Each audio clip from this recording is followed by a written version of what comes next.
बिस्मिल्लाहिर्रहमानिर्रहीम। अस्सलाम वालेकुम डियर स्टूडेंट्स, मैं हूं सफ़ीर अमजद, आपका कंप्यूटर साइंस टीचर। आज हम 9th क्लास की कंप्यूटर साइंस के अपडेटेड सिलेबस से आगाज़ करेंगे, जो कि 2020 में अपडेट किया गया। ये सिलेबस टेक्नोलॉजी के लिहाज से बहुत ही बेहतरीन अपडेट किया गया और इसमें वो चीज़ें शामिल की गई जो आपके पिछले सिलेबस में मिसिंग थी। अब इस बुक के अंदर हमारे पास टोटल 5 चैप्टर्स हैं, जिसके अंदर सबसे पहले आ जाता है हमारे पास प्रॉब्लम सॉल्विंग, दूसरा हमारे पास बाइनरी सिस्टम्स, तीसरा चैप्टर नेटवर्क्स के बारे में, चौथा चैप्टर डाटा एंड प्राइवेसी और पांचवा chapter designing of website.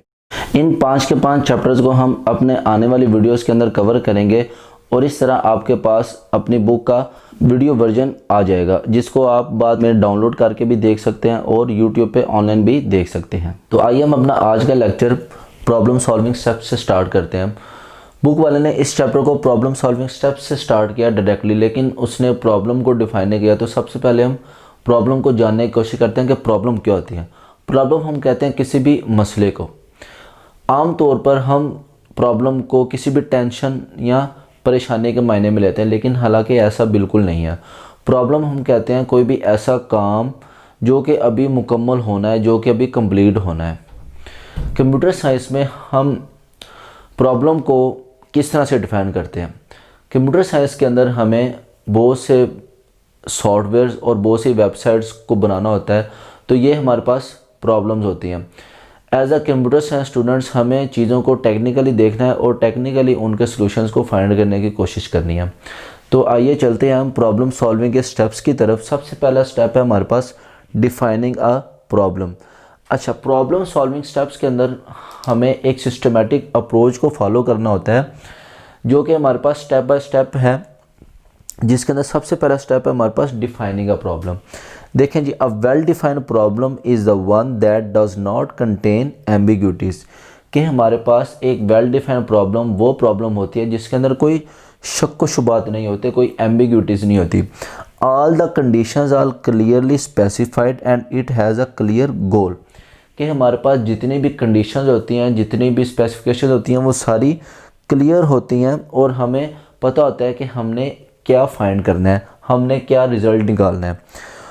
So first we need to see whether the problem is defined well और नॉट। तो हमें सबसे पहले ये देखना होगा कि क्या हमारी प्रॉब्लम एक वेल डिफाइंड प्रॉब्लम है या नहीं है। फॉर एग्ज़ाम्पल, मैं अपने स्टूडेंट्स को कहता हूँ कि कल आपका टेस्ट होगा, लेकिन मैं उन्हें ये नहीं बता के जाता कि आपका किस चैप्टर से टेस्ट होगा, किन किन सवालों का टेस्ट होगा। तो ये हमारे पास एक वेल डिफाइंड प्रॉब्लम नहीं होगी। अगर मैं उनको ऑलरेडी आज के दिन में ही बता के जाऊँ कि आपका इस चैप्टर का टेस्ट होगा, इन सवालों का टेस्ट होगा और इस तरह से टेस्ट होगा, तो ये उनके लिए एक वेल डिफाइंड प्रॉब्लम होगी।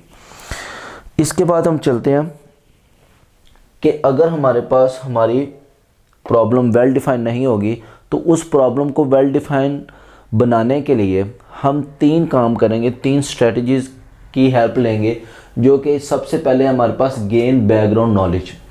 फॉर एग्ज़ाम्पल, हमें कोई प्रॉब्लम फेस करनी पड़ रही है, तो हम उसका बैकग्राउंड नॉलेज को जानने की कोशिश करेंगे। आइए डेफिनेशन की तरफ चलते हैं। We try to know the situation and circumstances in which the problem is happening.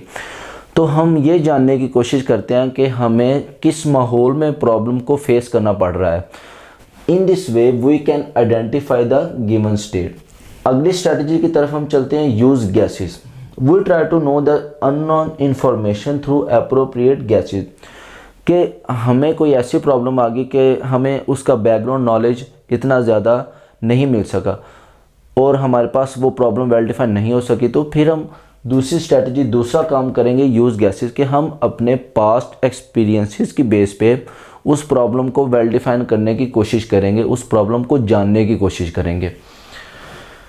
These guesses में be based upon our past experiences. के वो गैसेस, वो तुक्के हमारे पास्ट एक्सपीरियंस की बेस पे हो सकते हैं। तीसरी स्ट्रेटजी की तरफ चलते हैं हमारे पास, जो कि हमारे पास draw a picture. If the problem is not well defined, we can draw a picture and fill the undefined information।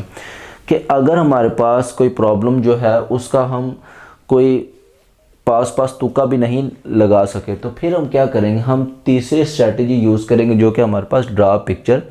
हम उस प्रॉब्लम की पिक्चर बनाने की कोशिश करेंगे, हम उसको ड्रा करने की कोशिश करेंगे। तो if the problem is not well defined we can draw a picture and fill the undefined information. हम अपने अगले स्टेप की तरफ चलते हैं, जो कि हमारे पास अंडरस्टैंडिंग अ प्रॉब्लम। अब हमने इन 3 स्ट्रेटजीज़ में से किसी एक को यूज़ करके अपनी प्रॉब्लम को कर लिया वेल डिफाइन, अगर वो वेल डिफाइन नहीं है। अब उसके बाद हमारे पास प्रॉब्लम सॉल्विंग स्टेप्स के अंदर दूसरा स्टेप है अंडरस्टैंडिंग अ प्रॉब्लम, के हमने उस प्रॉब्लम को समझने की कोशिश करनी है, अंडरस्टैंड करने की कोशिश करनी है। It is important to understand the problem before jumping into the solution. For example, a riddle और a puzzle can be answered only after clear understanding.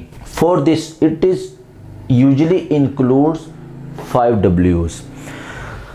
हम यहाँ पे बुक वाली एग्जांपल को कोट करते हैं कि अगर हमने कोई पजल या कोई रिडल को सॉल्व करना है, तो हमारे पास जब तक हम उस पिक्चर को देख नहीं लेंगे कि हमने रिज़ल्ट के अंदर उस पज़ल को सॉल्व करके कौन सी पिक्चर बनानी है, तो हम उसको सॉल्व नहीं कर सकेंगे। मतलब हमने पहले समझना है उसको कि हमारे पास क्या है प्रॉब्लम, और फिर हम उसके सॉल्यूशन की तरफ जाएंगे। इस स्टेप के अंदर हमारे पास जो मेजर कंसेप्ट यूज़ हो रहा है वो है 5 W's का। अब इन 5 W's में हमारे पास आ जाते हैं what, when, why, where and who. अब इन 5 W's को जानने के लिए हम बुक में दी गई एग्जाम्पल को समझने की कोशिश करते हैं। फॉर एग्जाम्पल, आपके टीचर ने आपको एक टास्क दिया कि आपने अपने स्कूल में से उन स्टूडेंट्स के नेम जिनके ए से स्टार्ट होते हैं उनका एक फ़ोल्डर बनाना है, एक डायरेक्टरी बनानी है। और इस काम को करने के लिए आपके टीचर ने आपको 1 वीक का टाइम दिया। तो आइए हम इस स्टेटमेंट के ऊपर, इस प्रॉब्लम के ऊपर 5 W's अप्लाई करने की कोशिश करते हैं।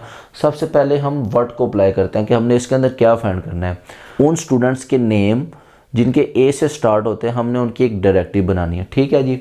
दूसरा W हम लगाते हैं जी कि व्हेन, हमने ये कब तक करना है, हमें ये कितना टाइम दिया गया है इस प्रॉब्लम को सॉल्व करने के लिए, तो वह हमारे पास 1 वीक का टाइम दिया गया है। तीसरा W हम लगाते हैं हु, कि किन का फाइंड करना है, हमने स्टूडेंट्स के नेम फाइंड करने हैं।